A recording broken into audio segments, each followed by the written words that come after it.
This acknowledgement of country is in the spirit of reconciliation. AAANZ acknowledges the traditional custodians of country throughout Australia and their connections to land, sea, and community. We pay our respects to their elders past, present, and emerging, and extend that respect to all Aboriginal and Torres Strait Islanders people today. We're hosting this meeting today from the Wiradjuri country. The Wiradjuri are the largest Aboriginal group in New South Wales. They once occupied a vast area in central New South Wales on the plains running north and south to the west of the Blue Mountains, known as the Land of the Three Rivers. I want to start with an article about another prayer book that I was reading about the same time that I discovered Sally's.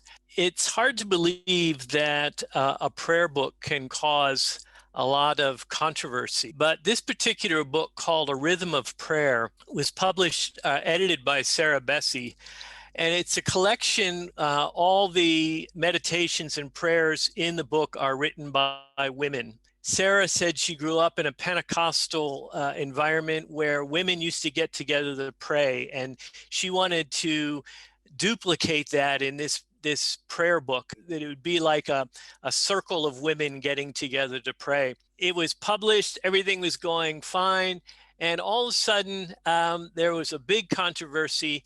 And there's an article in the Religion News Service in the US said why some Christians want Target to stop carrying a best-selling book of prayers. Let me just read through some of the comments in this article. And I think it gets at how we don't understand different types of prayer, which are covered in this book. The Rhythm of Prayer has all different styles. And if you ever do a workshop with Sally, you'll learn that there are all different ways of praying. And that's part of what Sarah was trying to capture in this book. A Rhythm of Prayer, collection of meditations for renewal, features a number of different types of prayers written by theologians, pastors, and authors from various Christian traditions.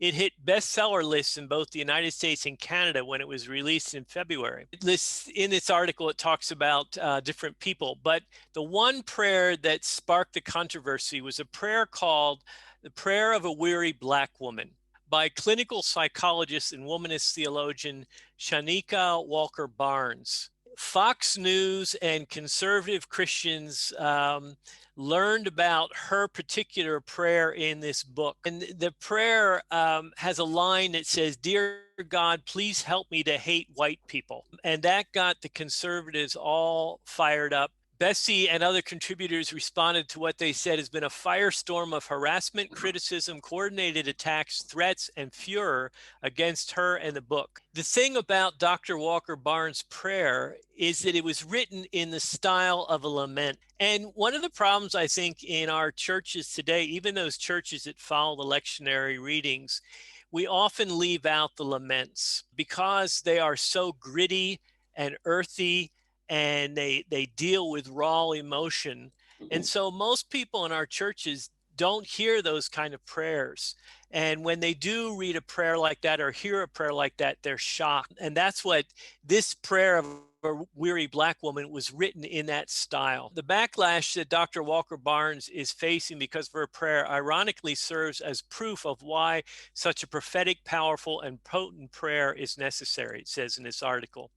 The controversy seems to have started, as most controversies do these days, with a tweet. Over the weekend, a Virginia pastor posted a photo of the first page of Walker Barnes' prayer that he said was sent to him by a member of his church who spotted the book at Target. The controversial first line of the prayer was underlined. And then from there, it just went on and on. They got into the whole issue of critical race theory, which I'm going to have 3 articles in the next mailing about critical race theory, because this has become a big issue, particularly in the States right now, between conservatives and others. One conservative writer, Ron Dreher, who writes for the American Conservative, described the prayer as racist and blasphemous. One of the things that Chanika said, prayers in scripture often reflect a similar arc of anger and exhaustion and longing that turns the petitioner right back to trust in God's goodness, hope, and call to love. She ends the prayer. Prayer ends thus in the spirits of Fanny and Ida and Polly and Ella and Septima and Coretta, who were all Black women who were leaders in the civil rights movement. She says, I pray and I press on in love. So just as a way of introducing the idea of prayer, that prayer can still cause controversy in our world.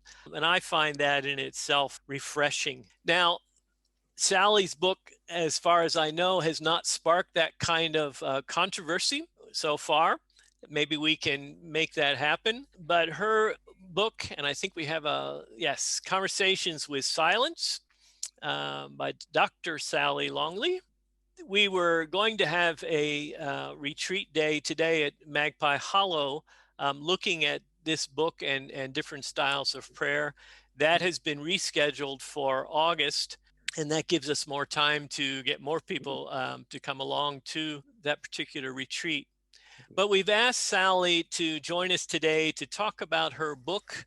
I really don't know what direction she's going to go, but I will hand it over to her at this point. So Sally, if you can share with us about your book. Well, hi, everyone. No, mine hasn't sparked controversy like that. It's unlikely it will, except that I know evangelicals don't tend to like it, but that's often a tick from my point of view. I've got a bit of a PowerPoint, so I'm wondering if you're happy to make me a co-host or something so I can share my screen. That might be a way to go through, because what I'll do is I'll just talk a little bit to it. What I want to start out by saying is one of the reasons I wrote it is that silence has become something that many people are very keen to take up. A lot of, when I was based at the Canisius Centre for Ignatian Spirituality in Sydney, I was there since 2007. I'd have a lot of people coming. There'd be corporate organisations coming with no particular spirituality or particular spiritual focus, but a great hunger for silence and a recognition of the importance of silence. And people coming saying, I really want to be silent, but I'm very fearful of it. How can I spend 2 hours without music or talking to anybody? How can it work? Why does God need silence? And through to other people who had a sort of a romantic view of silence, to sort of say, well, all I have to do is sit in silence and take a couple of days of silence and all will be well and I'll feel refreshed. And that may well be so, but then they're not equipped if things come crashing apart, which they can do when they spend time in silence. So because I was involved in and have been involved and continue to be involved in leading silent retreats, some for a day, some for 2 days, 5 days, 8 days, and 30 days, I felt like there was a need to actually kind of pitch something at a very personal level. A lot of the mystics write about silence, but for some people that's a step too far. Some of the writing's a bit esoteric. And I didn't want to write about silence. I wanted people to engage with, well, how do I speak to us? Because God has the language of silence. And so creation speaks to us, if you like, in silence and through silence as well as sounds. And then we also have the Bible, which is words. And so there's always this silence and words, silence and sound playing at each other. So that's why I wrote this book, as a help to people. And what I try to do is to invite people to go with me on an adventure through different experiences of silence, and in doing so, invite people into my experience and then see what can happen. How can this unpack? How can it unfold? How do we unfold these things? So that's what's behind it. And so already some people who've been on retreats have actually found some of this helpful. I was a spiritual director for one person who was on an 8-day retreat and she'd not done much in silence before. I very hesitantly said, because I'd written it, I said, look, I'll lend you this book. You don't have to buy it. And just see if it helps, because she didn't know what to do in silence, and yet she wanted to draw close to God. She didn't know how that played together. And so I said, look, have a look at this. I also offered her a couple of other books and said, take what resonates and let go what doesn't. So that's why I've written it. So primarily it's not about me. At one point, someone said to me, oh, you've had you've had an extraordinary life. And my response was a gut-wrenching, oh gosh, my book has failed if that's where it stops, because it mustn't stop with me. The thing is, we all have extraordinary lives if we pay attention and if we know how to actually reflect on what's already there. And so I said to this person, no, it's about your life, how extraordinary your life is if you take the time to pay attention. So that's my longing, is that it's not a dead end with me, but that it enables people to actually realize how extraordinarily God is present and very vocal in their lives. Okay, so the Rosetta Stone of the Soul, obviously I based it on the Rosetta Stone, which obviously had the 3 languages on there, which was an incredible help. It actually enabled the hieroglyphs of the time to be able to be understood. And, you know, there's a sense in which I played with that idea that we have a lot speaking to us that helps us interpret the language of silence, or the languages of silence, when God speaks, and God speaks intimately to us. So I spend a bit of time on that.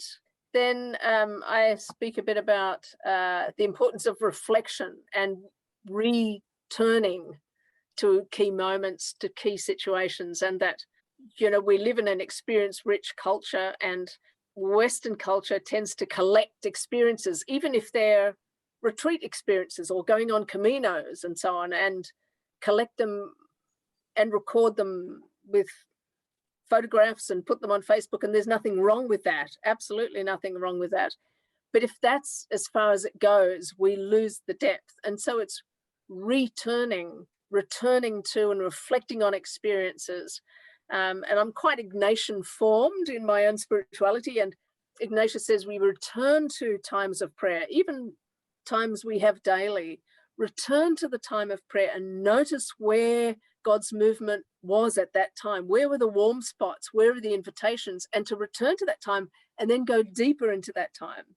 And so that's not only with a moment or a time of prayer in a day, but then to return to other experiences, returning, and in doing so, the turning, the metanoia, the transformation that happens at a deep level just starts to happen within us. I'd like to play this bit by Malcolm Guite, because a lot of the book and a lot of understanding of what happens on retreats, what happens in prayer, and when you go on long silent retreats, and many of you have done exactly that, and so you know exactly what I'm talking about. God speaks to us through our imagination. So rational and logical thinking help us to move towards truth to some extent, to comprehend to some extent. But we also need imagination, because imagination helps us to apprehend. And I always add to that, and be apprehended by the truth with a capital T. So we need, both of them are like wings, you know, we need both to fly. So here's just 3 minutes from Malcolm Guite, who played an important part, and I've been on retreat with him in the UK. He's a professor of literature and a chaplain at Cambridge University, and a poet and a priest, and smokes a pipe. And he's an interesting chap. The heart of it for me is, you know, trips off everybody's tongue. The great commandments. So Jesus is asked, like, what's the hard thing? What's the basic, deepest, most important thing? He says, love the Lord your God with all your heart, all your soul, all your mind, all your strength, of your neighbors yourself. Now, everybody pays attention to the word love, but they don't pay attention to all those alls, all heart, all soul, all strength, all mind. Now, the human mind is not just a calculating machine or something that operates on a purely rational basis. Reason is very important. We can get to truth by reason. But God has endowed us with a profound, mysterious, shaping imagination. And there's certain truth we only come to through that. Shakespeare has a great phrase. Of course, he has a great phrase. It's Shakespeare, but it's a bit in one of his plays where someone says, "Imagination apprehends more than cool reason ever comprehends." Yeah. Now that's where we need art. Art makes the shapes and sounds and the poems that allow our apprehensions, the things we kind of nearly quite understood but not quite, the glimmerings on the edge, kind of come and make their home in works of art. And we go into works of art, and almost each time we go, we meet a new set of truths and apprehensions. It's very different from a mathematical statement where you go 2 and 2 is 4. I know that, I get it. I don't sort of need to read that again. Whereas I listen to a Steve Bell song again, or I read a poem, again, a little bit more is coming through to me. A little bit more is being drawn out of me. So I think if Christians are to fulfill the commandment to love the Lord with all their soul and all their heart and all their mind, they're going to have to love the Lord with all their art then, with all their music. It's going to take every single thing that we do soulfully as human beings is ultimately a means of loving God. So I don't think you can love God just by showing up for the sermon on Sunday. So imagination plays quite an important part in prayer, but particularly in extended periods of silence. So I deal quite deeply with that.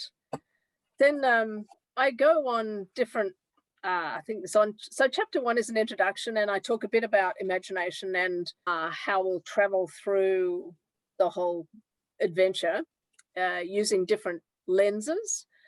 I use the lenses of feminist theology, of Midrash and Hebrew hermeneutics, as well as some others, and then imagination plays a key role. So the second chapter is about spending time on a silent retreat and the role of one's shadow that can play, and how that happened for me there, and the importance of shadow and encountering one's shadow, and how shadows can speak. So part of it, I headed the chapter, The Eloquence of Shadows, because in one's imagination, one can hear God speak and then interact with that. And then in chapter 3, it's mainly desert experiences. And I talk a lot about consolation and desolation. That, we go through times of consolation, times of desolation, and that's the normal rhythm of life and of the spiritual life, is this up and down movement. And that always, especially when we go on silent retreats, and the longer the silent retreat is, often the more likely is that we'll have some times of amazing consolation and some times of desperate desolation, and letting people know that this is normal. This is what to expect. And as Ignatius says, we learn more from times of desolation always than we do from consolation, and they are there for us to learn from, but always that we are more than our desolation, just in the same way we are more than our consolation. So I take people through some times of consolation and desolation I have, and then reflect on them, and then invite people to reflect on their own, and perhaps give some handholds. I hope I give handholds, sort of stepping stones to ways of, in how to encounter well, how to live well through one's own consolation and desolation times. And I deal with other things as well there. So these are different types of silences that I'm taking people through with. And chapter 4, this is the area where I look at the silences that often come unbidden and unhelpfully. So whether it's being silenced, and one can't write a book on silence without talking at least to some extent on being silenced, and the pain that comes from that, whether it's for an Indigenous people whose language has been taken away, or someone who's been abused and is manipulated not to speak, or their voice has been taken away from them, any number of things. And so the Jewish, and I spent a lot of time with Rabbi Addison working through some of these concepts with him. He was one of my professors, and one of the amazing gifts, well, they give us many amazing gifts, but Tikkun Olam is a Jewish understanding of healing the world or repairing the world. And you do that through spiritual practices and engagement. So some of those spiritual practices are with yourself in order that you will bring a healing presence. So it's not only about I'll go out and do and help and change the world, but it's about changing ourselves so that we are more effective in who we are and a more of a healing presence. And so Midrash, writing a Midrash is part of that. And Midrash is basically writing from the silences of scripture. So for example, there's a very famous Midrash, or there are many Midrashes written, obviously, but there's one written in the voice of Lot's wife, who was turned into, thank you, a pillar of salt. She was given, so someone or a couple of people have written Midrashes on that. In other words, given her a name first and an identity, and then written from her point of view. You know, why shouldn't I turn around? I had made friends. I had other family left in that town. What's wrong with me turning around? You know, and trying to, if you like, write from the silences in scripture. And then I do a Midrashim on the book of Susanna, which is in the Apocrypha. It's an amazing book to read if you haven't read it. It's got a lesson there. In fact, it really is a book that all churches should look at and read and work through, because here's someone who was threatened profoundly with abuse, and she refused to sort of cooperate, and then paid a terrible, her reputation was gone and so on. And then there's a type of redemption that happens near the end, but it's still extremely painful. So I then write a Midrash on the book of Susanna. And I write as Susanna from some of my own experiences. So again, it's writing out of the silent spaces, the white spaces. And there's an amazing quote by one of the people who writes a lot of Midrash, and she's absolutely fabulous. And she says, we become a character in the action to wrestle a blessing from the words, to receive a sacred challenge and a powerful gift. And we need never fear, and she's a rabbi, she says, we need never fear that we or the Torah will be broken in this mysterious encounter. The text is great enough and strong enough to be profoundly flexible, profoundly generative.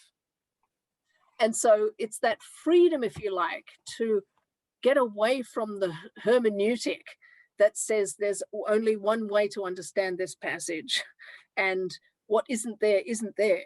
So you can't speak from silence. How many times I'd been told that you can't draw anything from the silence.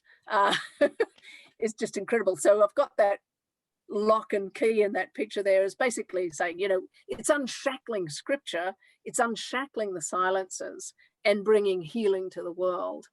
There's a wonderful painting here by Rob Gonsalves called that he calls the space between the words.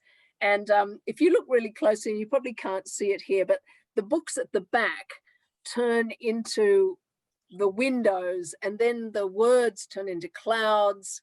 And, you know, so in other words, it between the words, you know, and when you move into something like this, whole worlds open up. So that's talking about the underbelly of silence, if you like, being silenced or unhelpful silences. And then chapter 5 looks at Ma, and this is the silence. These are the silences that we find in architecture. In other words, silent spaces. And we all know what it's like when you walk into a cathedral. You know, it has a visceral sense, doesn't it, of space. And it has a different texture. The space inside a huge cathedral has a texture and a presence to it.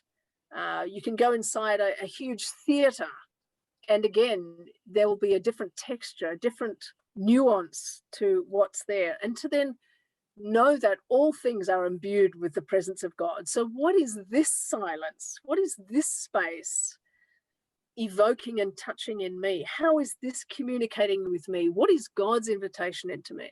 So Ma, I've named it Ma, and I've taken it from the Japanese concept, which is, and they describe Ma as being the two gates with either a sun or a moon peeking through between. And so there's an example on the left of a tree and how it's the spaces between the tree branches enable the sun to speak through. And then I've got the Ma bow down the bottom there, and Callistos Ware, which is that wonderful Orthodox bishop in UK, says a person is a living theology, an icon of God through whom we see the divine. And so I talk a lot about the slowness, but also the space between us. And it's interesting, isn't it, that the cherubim on the ark, the Hebrews speak about the space between, that God speaks in the space between. It's not from the scriptures in the scroll underneath the cherubim, and it's not from the cherubim, it's the space between where God speaks. So there's this amazing richness. And so it's the physical space, how physical space evokes a silence and a conversation with silence. And then I've got the icon up there because one of the experiences I go on is in the high desert down the south of the United States, and spend 10 days there with an icon writing an icon. And I talk about a smudge mark, which I don't know if you can see it there, but anyway, there's a whole thing about how for me it was that space, that Mars space in the halo that just drew me in a way that I would never have. That really surprised me. So if you know things like Ikebana, the flower arrangements that have, it's not only the flowers, but it's the space between.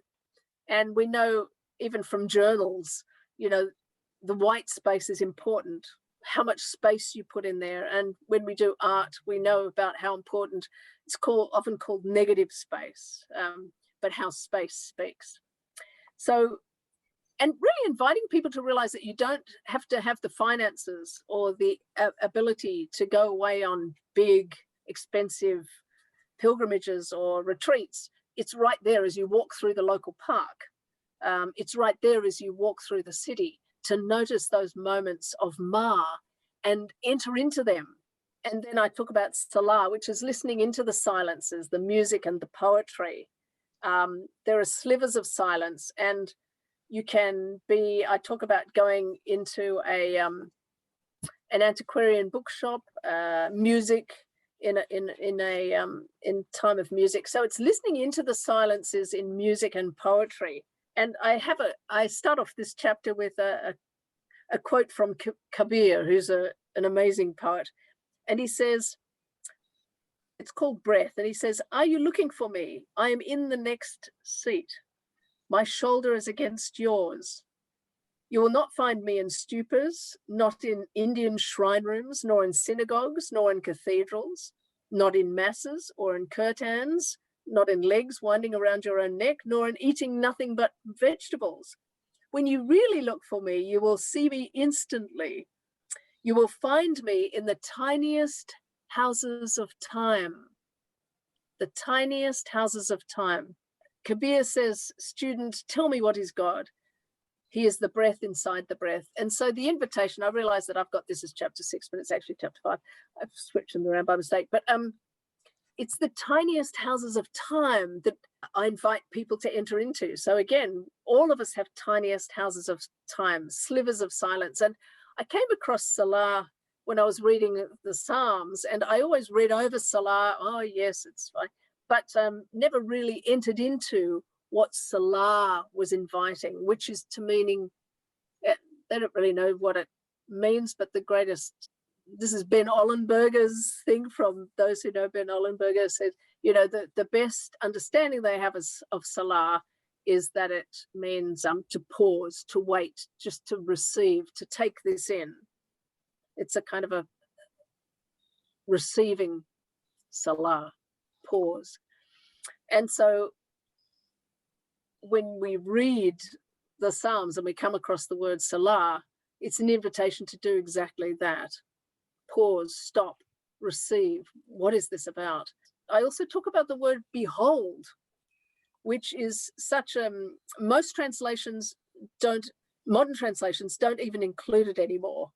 You'll have a few places where it's included, but it's actually in the Old Testament and the New Testament, the Hebrew and the Greek, 1,300 times. But in a lot of the modern translations, you'll only get it 5 times maybe. And sometimes it's translated as look or suddenly or not even there. So it leaves you, when it is included, it's often puts you as an observer rather than a participant. And behold is an apophatic word. It halts us in our tracks and it becomes a moment that's big, a bit like, you know, the Doctor Who, what's his thing? TARDIS, you know, it's a tiny thing, but it's bigger on the outside, you know, bigger on the inside, you enter into it. So these are the invitations that I take people on, experiences that I've had and engaged with, then invite people to actually discover their own and notice their own. And so that's it. I talk a lot about, you know, that the Rosetta Stone was broken along this pink line of granite, whose crystals give a tiny gleam of light. And so, you know, my invitation to us all is places of breakage often are places that offer tiny gleams of light.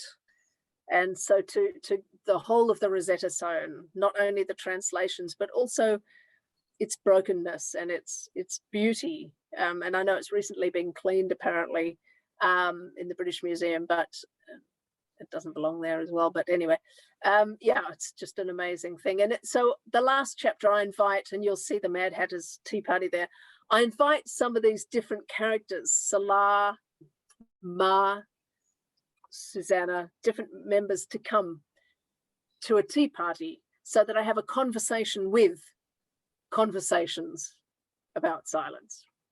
So I hope that if you do read it, you find it interesting. If some of you have it and have any questions, I'd be really open to that too. Thank you. And what's the best way for people to get a hold of your book? Well, it's either on Amazon. Amazon's expensive. You can go onto the Whitford Stock website. That's cheaper. And somebody said Book Depository is cheaper as well. But Whitford Stock print in Melbourne, so you get it within a couple of days. Oh, and I have some. So I can post it. I'd add postage, but my copies are $20 plus postage. Questions or comments for Sally? I was thinking, could there be a chapter 8? That's actually a question of sorts. Does this book lead on to anything more for you? Yeah, I'm interested in where this could take you next. It's a good question, Doug. One of the things that's emerged has been a series called Wise Arts of the Soul that I run online with, and I've gathered a couple of people to help me with that. And so we do a whole series of Wise Arts on the Soul on all sorts of issues, including silence. We did a series of 6 weeks on the book, which was fantastic because it enabled people to actually dig into their own experience and bring it for reflection. So that was great.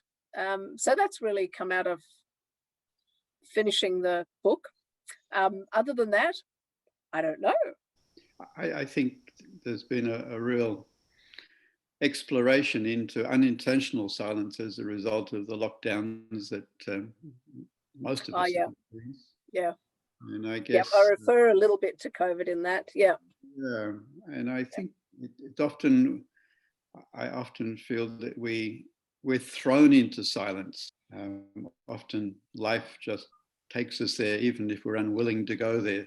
And it's being able to work our way through those experiences. And I think it was in your chapter 3, or was it 4, that I think you addressed that. I'd love to read those chapters in more detail. Thank you. Thanks, Doug. Matt?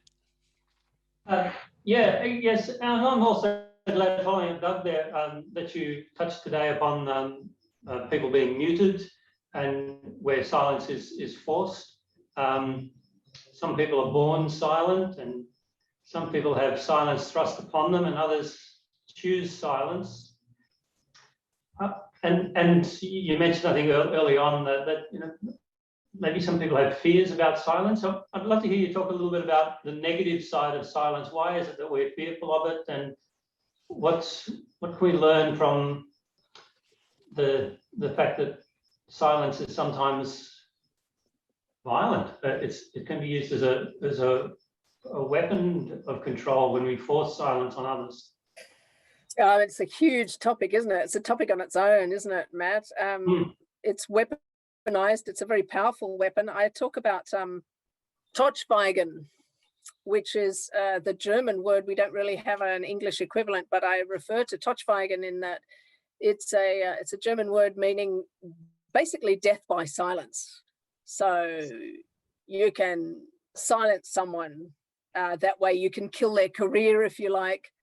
If you're a reporter or a journalist, you have immense power by what you don't report. And then also, of course, if you refuse to listen to someone or don't let someone speak, then there's that kind of Totschweigen effect. You can, is a death by silence. The amount, in the Royal Commission and so many people who have been abused, there was a threat so often attached to that, you can't speak, and if you do, this will happen, or a disbelief, which is basically a type of silence. When you're not believed, it means your voice, when you do voice something, it goes nowhere, it has nowhere to land, it's never received. So that's a form of silencing as well. Yeah. Do we sometimes do that to God, that we silence God? Oh, of course. We silence one another. It was really interesting when I ran this course, and we did that section on that. One person was so struck in realizing it wasn't about how she had been silenced, although she had had some terrible situations. She suddenly realized how she had actually silenced some other people in her life, and she'd never seen it before. So we do it to God, to one another. So, and we fear silence because, if we go on retreat, or why we fill our lives so full, and there's been so much written about this now with COVID, where people are saying, silence is showing us how we run away. This COVID time is showing us how we run away from silence through busyness and noise. Our addiction to filling space in our heads and our minds so that we can keep running away from stuff we don't want to face, which is what happens in silence. There's Martin Laird is an amazing writer about silence. Some of you will have come across him. And he talks about how sometimes silence is like a poultice put on a wound, and it draws out the toxins, and that can be very confronting. And yeah, so but always toward healing. That's the good thing. I want to just end this time with a reflection from Tilden Edwards, who is a spiritual writer, and he talks about silence. And he tells a story about this Christian teacher in a Christian school that introduced silence to his students. And each day started out with a time of silence and got up to 10 minutes of the students just sitting there in silence. And the students, when they were interviewed about this, they said one boy summarized the general feeling of the class: "It is the only time in my day when I am not expected to achieve something." And they talked about how good it was. The response of most of the parents, they were irate.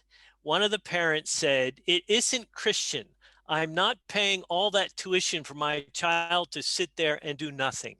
And Tilden Edwards said, "How is it that 10 minutes of silence can be so special and so threatening?" So silence, I think Sally is on to something. And in our busy world, silence is something that as a discipline, we all need to build into our lives. And I think particularly starting with children is very important, realizing that it can be a real benefit for children as well, to sit and be, not to be doing anything. I may share a prayer from Howard Thurman, who, if you follow the mailings, you'll know that Howard Thurman is one of those people who over the years has been a spiritual mentor for me. And this is from his book, The Growing Edge, and it's a prayer. And I will close our time with this. Oh God, God, my Father, I have no words by which I dare express the things that stir within me. I lay bare myself, my world before you in the quietness.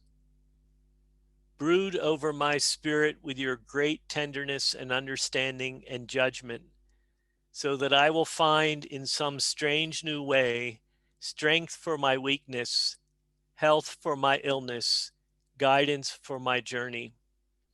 This is the stirring of my heart, O God, my Father. Amen. So thank you. Thank you again, Sally, for sharing with us, and for all of you in joining in.